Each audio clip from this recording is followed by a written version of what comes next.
სულ თავიდან ჩვენ ვთქვით, რომ დამოუკიდებელი საქართველოს ისტორია უნდა გავიგოთ, როგორც პირველ რიგში ძარცვის ისტორია.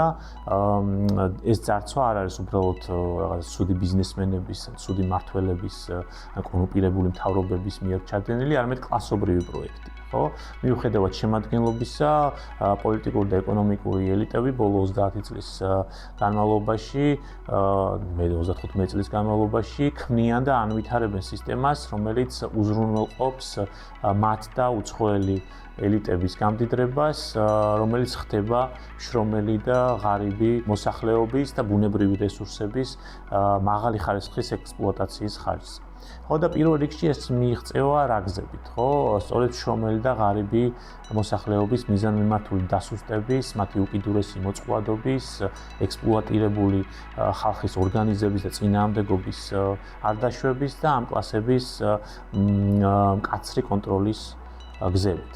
ეხლა შეიძლება რომ ვიღაცა არ დაგვეთანხმოს, ხო, ან არ დამეთანხმოს პრობლემის ამგვარ ფორმულირებაში, მაგრამ გონია რომ მინიმუმ იმაზე შეგვიძლია რაღაც თითქმის საყოველთაო შეთანხმება ქვეყანაში, რომ ამ ქვეყნის ეკონომიკური და პოლიტიკური ელიტები ერთ-ერთი მნიშვნელოვანი აქტორები არიან, კონტრიბუტორებიც და ბენეფიციარებიც უამრავი სოციო-ეკონომიკური პრობლემის, რომელიც დაბალფენებს აწუხებთ. ანუ აი ასე მინიმალისტურადაც კი თუ დავინახავთ რაღაც მმართველი კლასის როლს, მაინც სამწუხაროდ ქართული ფილმების აბსოლუტური უმრავლესობა უგულვებელყოფს საერთოდ ამ საკითხს.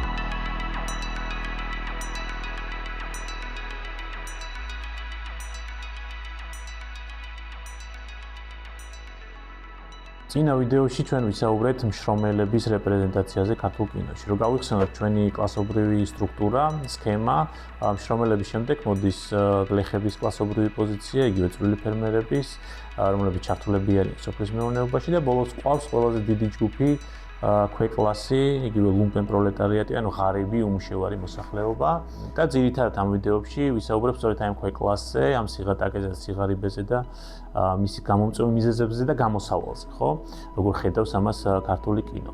მაგრამ მანამდე მოკლედ მინდა ვთქვა გლეხების შესახებ, გლეხების რეპრეზენტაციის შესახებ. მოკლედ იმიტომ რომ ბევრი არც არის სალაპარაკო, 4 ფილმი შემხვდა, ხო? 80-დან 4 ფილმი, სადაც მთავარი გმირები არიან წვრილი ფერმერები, თუმცა 4-ვე ფილმში მთავარი ხაზი სიუჟეტური არის დაკავშირებული ტერიტორიულ კონფლიქტებთან. ანუ თუ გვხვდება მთავარ როლში წვრილი ფერმერი, მხოლოდ კონფლიქტის ზონაში, ხო? ასეთი ფილმებია სიმინდის კუნძული, მანდარინები, ბოსტანი კონფლიქტის ზონაში და შინდისი. წვრილი ფერმერების სოციალური მდგომარეობა, მათი გამოწვევები, პრობლემები, მათი ექსპლუატაცია სოციალურ იერარქიაში და ასე შემდეგ, როგორც წესი არ აინტერესებთ ქართველ რეჟისორებს, მხოლოდ ტერიტორიულ კონფლიქტებზე რეფლექსიისას, როგორც ჩანს, ბუნებრივად ახსენდებათ მიწასთან ეს ყველაზე ორგანულად დაკავშირებული კლასი, წვრილი ფერმერები, როგორც კარგი სიმბოლო დაკარგული მიწების. ამ ხრივ ბევრი უნდა თქვას მომავალში ალბათ ქართულმა კინომ წვრილ ფერმერებზე, უაღრესად მოწყვლად კლასზე 15%-ზე მოსახლეობის, რომელსაც ბევრ სოციალურ პრობლემასთან ერთად მუდმივად ემუქრება საარსებო გარემოს განადგურება, ხო? პირველ რიგში სწორედ კაპიტალისა და სახელმწიფოს მხრიდან და არაოკუპანტი ძალისგან. იქნება ეს ჰესებით თუ დიდი ინფრასტრუქტურული პროექტებით, პრივატიზირებული მიწებით, გაყიდული ტყეებით, ხო, დაბინძურებული გარემოთი, რითაც უნადგურებენ წვრილ ფერმერებს საცხოვრებელ სივრცეს, აკარგვინებენ მიწას, საძოვრებს, წყალზე წვდომას, ერთი სიტყვით საარსებო გარემოს უნადგურებ. რაც შეეხება ქვეკლას, მოსახლეობის დაახლოებით ნახევარს თუ მეც არა გააჩნია, როგორ დავთვლით, რომელსაც არ აქვს ან ძალიან სუსტი წვდომა აქვს საწარმოო პროცესთან. ანუ უმუშევარი ღარიბი მოსახლეობა, რომელსაც უწოდებ ლუმპენ პროლეტარიატს. მარქსისტვის ნამდვილი ლუმპენ პროლეტარიატი არის ყველაზე დაბალი ფენა საზოგადოების და გულისხმობს მათხოვრებს, მაწანწალებს, წვრილ კრიმინალებს, ქუჩის სექსმუშაკებს, ნარკოდამოკიდებულ, ალკოჰოლდამოკიდებულ ღარიბებს, უსახკაროებს და ასე შემდეგ. ანუ სოციალური სტრუქტურის ყველაზე დაბალ ფენას ფსკერს რაღაც გაგებით, რომლის საყუდელის და ალაგიც არის სიღატაკე. მარქსი ამ ნამდვილი ლუმპენ პროლეტარიატისგან განასხვავებდა მშრომელ ლუმპენ პროლეტარიატსაც, ანუ მათ, ვინც ცდილობს ამოძრეს ლუმპენ მდგომარეობიდან, შეიძლება იშვიათად მუშაობდეს კიდეც, მაგრამ ძირითადად არის ღარიბი და უმუშევარი. და მე ამ ქვეყნაზე საუბრისას გამოვიყენებ ტერმინს ლუმპენ პროლეტარიატს, რომელიც მოიცავს ორივეს, ნამდვილს და მშრომელ ლუმპენ პროლეტარიატს, ხო? ამ ფენას ქართული კინო საკმაო ყურადღებას უთმობს, საშუალო კლასის მერე ყველაზე ხშირად სწორედ ლუმპენ პროლეტარიატია მთავარ გმირად. და ამ და დარჩენილ ვიდეოებში მინდა მოკლედ რომ ძირითადად სწორედ ამ ქვეყნაზე ვისაუბრო, სიღარიბესა და სიღატაკეზე, ანუ იმ გარემოზე, სადაც ცხოვრობს ლუმპენი. ხო?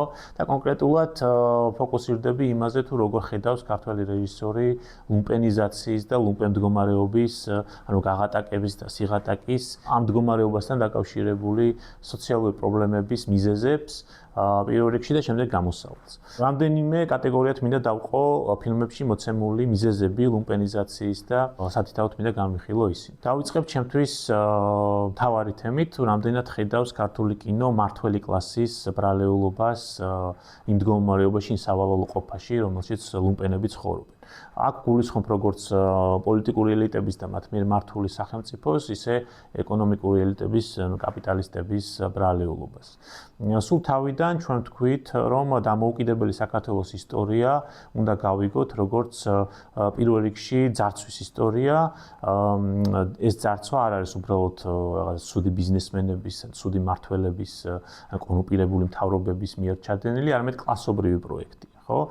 მიუხედავად შემადგენლობისა, პოლიტიკური და ეკონომიკური ელიტები ბოლო 30 წლის განმავლობაში, მე 35 წლის განმავლობაში ქმნიან და ანვითარებენ სისტემას, რომელიც უზრუნველყოფს მათ და უცხოელი ელიტების გამდიდრებას, რომელიც ხდება მშრომელი და ღარიბი მოსახლეობის და ბუნებრივი რესურსების მაღალი ხარისხის ექსპლუატაციის ხარჯზე. ხო და პირველ რიგში ეს მიიღწევა რა გზებით, ხო? სწორედ მშრომელი და ღარიბი მოსახლეობის მიზანმიმართული დასუსტების, მათი უკიდურესი მოწყვლადობის, ექსპლუატირებული ხალხის ორგანიზების და წინააღმდეგობის არ დაშვების და ამ კლასების მკაცრი კონტროლის გზებით. ეხლა შეიძლება რომ ვიღაცა არ დაგვეთანხმოს, ხო, ან არ დამეთანხმოს პრობლემის ამგვარ ფორმულირებაში, მაგრამ გონია რომ მინიმუმ იმაზე შეგვიძლია რაღაც თითქმის საყოველთაო შეთანხმება ქვეყანაში, რომ ამ ქვეყნის ეკონომიკური და პოლიტიკური ელიტები ერთ-ერთი მნიშვნელოვანი აქტორები არიან, კონტრიბუტორებიც და ბენეფიციარებიც უამრავი სოციო-ეკონომიკური პრობლემის, რომელიც დაბალ ფენებს აწუხებთ. ანუ აი ასე მინიმალისტურადაც კი თუ დავინახავთ რაღაც მართველი კლასის როლს, მაინც სამწუხაროდ ქართული ფილმების აბსოლუტური უმრავლესობა უგულვებელყოფს საერთოდ ამ საკითხს. შეგვიძლია ვთქვათ, რომ სახელმწიფოს და კაპიტალისტების დადანაშაულება არ ხდება როგორც წესი და თუ ხდება მხოლოდ ეპიზოდურად და თან ასეთ შემთხვევებში მართველი კლასის ბრალი, როგორც უსამართლობის და სიღატაკის გამომწვევი ფაქტორი დაბალანსებულია ხოლმე, ან უფრო მეტიც გადაფარულია და ჩაჩოჩებულია უფრო ბუნდოვანი თუ აპოლიტიკური ფაქტორები და მიზეზები. ანუ ერთი მხრივ ქართული სოციალური ფილმი ძალიან ხშირად, ძალიან დეტალურად აღწერს ხოლმე სიღატაკეს და გაჭირვებას, ჩვენ წინაშე შლის ამ რაღაცა ლუმპენ სამყაროს. მეტიც მუდმივად განმეორებადი სიუჟეტი არის ის, რასაც უწოდებ მე ღარიბების ომს ყველას წინააღმდეგ. ხო, სიუჟეტი, სადაც ღარიბები ერთმანეთს უპირისპირდებიან, ერთმანეთის მიმართ არიან დაუნდობლები, სასტიკები და ასე შემდეგ. ანუ რაღაც გაგებით ჩვენ წინაშე მუდმივად თამაშდება სერიალ კალმარის თამაშის სიუჟეტი, მაგრამ იმ განსხვავებით, რომ ვერ ვხედავთ თამაშს როგორც ასეთს, მართველი კლასის მიერ დადგენილ წესებს, ხო? ვერ აღვიქვამთ ამ თამაშს როგორც რაღაც სასტიკ თამაშს, დიდრების მიერ ორგანიზებულს და მოფიქრებულს, როგორც ეს სერიალშია და შესაბამისად არც სრული გვიჩნდება, რომ გმირები ან ჩვენ მაყურებლები დაუპირისპირდეთ ამ თამაშის ავტორებს. ერთი სიტყვით ვუყურებთ კალმარის თამაშს მართველი კლასის გარეშე. მოდი განვიხილოთ ის იშვიათი მაგალითები ფილმებისა, სადაც სახელმწიფო და კაპიტალისტები ფიგურირებენ როგორც რაღაც ტიპის უსამართლობის შემოქმედნი. ხო, ცალ-ცალკე ვილაპარაკებ ერთი მხრივ სახელმწიფოზე და პოლიტიკური ელიტების რეპრეზენტაციაზე და ცალკე კაპიტალისტების. სახელმწიფოს ბრალეულობა ორი მიმართულებით ჩანს ხოლმე. პირველი ეს არის კორუმპირებული სახელმწიფო, ანუ სახელმწიფო, რომელიც მოქმედებს იქ, სადაც არ უნდა მოქმედებდეს და ერევა იმაში, რაშიც არ უნდა ერეოდეს, ეს ყველაზე ხშირი თემაა ხოლმე. და მეორე პასიური სახელმწიფო, ანუ სახელმწიფო, რომელიც არ მოქმედებს იქ, სადაც უნდა მოქმედებდეს, ხო? მაგალითად არ ეხმარება ღარიბებს იქ, სადაც უნდა ეხმარებოდეს. ეს ხაზი უფრო იშვიათია. მოდი დავიწყოთ პირველით. კორუმპირებული სახელმწიფო ხშირად კორუმპირებული პოლიციელის სახით, როგორც ლუმპენიზაციის და ლუმპენების პრობლემების მიზეზი, ხდება არაერთ ფილმში. სუბორდინაცია, გასეირნება ყარაბაღში, რატომ ვართ ერთად, ქუჩის დღეები, დრამერი და სხვა. ზოგადად კორუფცია საქართველოს საჯარო და პოლიტიკურ ველში დამოუკიდებლობიდან დღემდე მთავარი საკითხია, ცენტრალური საკითხია, მუდმივად ამაზეა ლაპარაკი და მუდმივად ესაა წარმოჩენილი როგორც მთავარი პრობლემა. რაც თავისთავად დაიყვანება ხოლმე ცუდმართველებზე, მოძალადე და მიქრთამე ჩინოვნიკებზე და შესაბამისად ქვეყნის და საზოგადოების პრობლემებიც ასე აიხსნება ხოლმე, რომ ცუდი ინდივიდებით ქვეყნის სათავეში თუ არ იქნებიან ეს ინდივიდები, გვექნება უკეთესი ქვეყანა. არადა რეალურად ის, რასაც ჩვენ ვუწოდებთ ძარცვის კლასობრივ პროექტს, არ ხორციელდება მხოლოდ კორუფციით. პირიქით, პირველ რიგში ძალიანაც სამართლებრივად გამართული მექანიზმებით ხდება. ხო, იქნება ეს საგადასახადო სისტემა, მონეტარული პოლიტიკა, სოციალური დაცვის პოლიტიკა, სისხლის სამართლის პოლიტიკა, ბუნებრივი რესურსების ლიცენზირების სისტემა, სავაჭრო ხელშეკრულებები, საინვესტიციო პოლიტიკა და სხვა. ხო, ანუ პირველ რიგში ეს ძალიანაც ფორმალური და სამართლებრივი მექანიზმები ქმნიან სისტემას, რომელიც უზრუნველყოფს ადამიანებისა და ბუნების ექსპლუატაციას. ამიტომ ასეთ კონტექსტში კორუფციაზე მუდმივი საუბარი ემსახურება სინამდვილეში ამ მთავარი პრობლემიდან, კლასობრივი პროექტიდან ყურადღების გადატანას. და მეტიც ეხმარება და განამტკიცებს დომინანტურ იდეოლოგიას, დომინანტურ ხედვას იმის შესახებ, რომ რაც უფრო მცირეა სახელმწიფო, ანუ რაც უფრო ნაკლებად ერევა ადამიანების ცხოვრებაში, მით უკეთესი იქნება ჩვენი ცხოვრებაც, თავარი სახელმწიფო არ ჩაერიოს მოკლედ და გვაცალოს არსებობა, ხო? რატომაა ამის გაგება მნიშვნელოვანი? მაგალითად, თუ ფილმებში ნაჩვენებია, რომ ნარკომაფიის უკან პოლიცია დგას და ეს ხშირად ხდება, ჩვენი ფოკუსი არის სახელმწიფოზე, რომელიც აქტიურია და ამ აქტიურობით მოაქვს ზიანი, ხო? ავრცელებს ნარკოდამოკიდებულებას ამ შემთხვევაში მაგალითად. ასე დროს ჩვენ არ ვფოკუსირდებით სახელმწიფოს პასიურობაზე, ხო, ვალდებულებაზე, რომ აღმოფხრას ის სოციალური მიზეზები, მთავარი წყარო სხვადასხვა ტიპის დამოკიდებულების, ხო, როგორიცაა სიღარიბე, უთანასწორობა, წვდომა განათლებაზე, ჯანდაცვაზე და ასე შემდეგ. ანუ პრობლემას ამ ვალდებულების შეუსრულებლობაში არ ვხედავთ. ხედავთ მხოლოდ პარაზიტ სახელმწიფოში, რომელიც ხელს ითბობს, პარაზიტირებს უკვე თავისთავად მისგან დამოუკიდებელი მიზეზებით არსებულ სოციალურ პრობლემებზე, რომელიც თავის მხრივ აწარმოებს მერე აი ნარკოდამოკიდებულებას და სხვა სოციალურ პრობლემებს. თუმცა არის ორი ფილმი, სადაც ნამდვილად ჩანს სახელმწიფოს პასიურობა როგორც პრობლემა. პირველი ეს არის ანას ცხოვრება. ფილმი მარტოხელა დედაზე, ლუმპენიზაციის გზაზე მდგარ მშრომელზე, აუტისტის შვილით. ანა რამდენიმე სამსახურში მუშაობს, მაგრამ ფული არ ყოფნის არაფერში და მიზნად აქვს დასახლებული შვილთან ერთად ამერიკაში ემიგრაცია, ხო, შრომითი ემიგრაცია.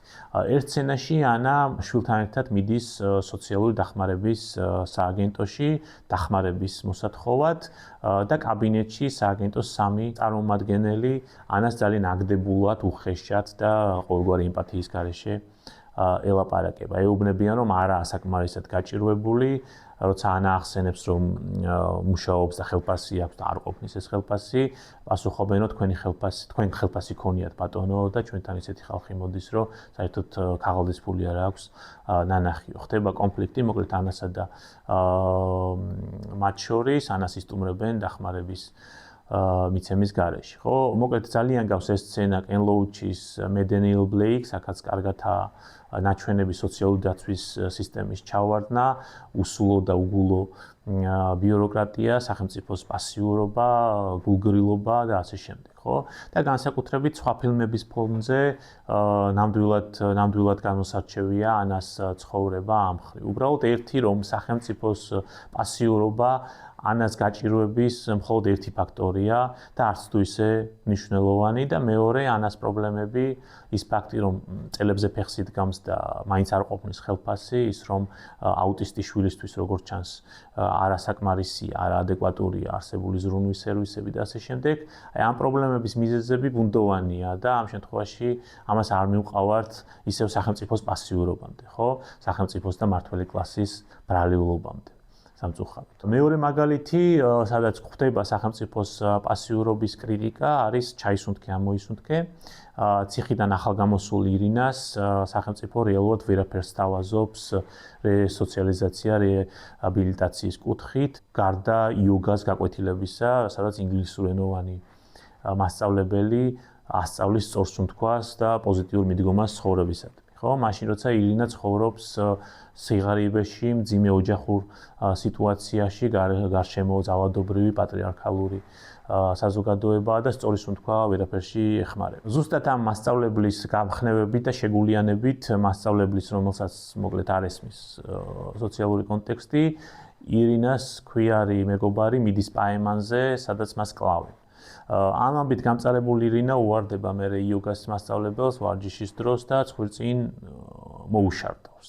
ეს სცენა ძალიან ძლიერი და ესეთი ეფექტური ჟესტია და კრიტიკა სახელმწიფო სერვისების არაადეკვატურობის, სახელმწიფოს უნარობის, რომ შეცვალოს ის უსამართლო გარემო, რომელშიც ცხოვრობს ირინა, რომელიც ყარს, ხო, რაღაც გაგებით და არა მარტო სახელმწიფოს კრიტიკა აქვს, მთელი ეს ეგრეთ წოდებული self-help-ის კულტურის, ხო, რომელიც ვახსენეთ წინა ვიდეოშიც, თვითდახმარების, პოზიტიური აზროვნების და მთელი ამ ინდუსტრიის, რომელიც დღეს YouTube პოდკასტების სახით მოგვიწოდებს ინდივიდუალური გადაწყვეტისკენ ჩვენი პრობლემების, ანტრეპრენულ სულზე გველაპარაკება და ინდივიდუალურ კრეატიულობაზე, რომ ჩვენ შეგვიძლია მივახციოთ ყველაფერს, რასაც მოვინდომებთ და თან სიამდვილეში უგულებელყოფს გარემოს, არ ითვალისწინებს სოციალურ კონტექსტს, უთანასწორობას, სოციალურ სამართლობას და ასე შემდეგ, ხო?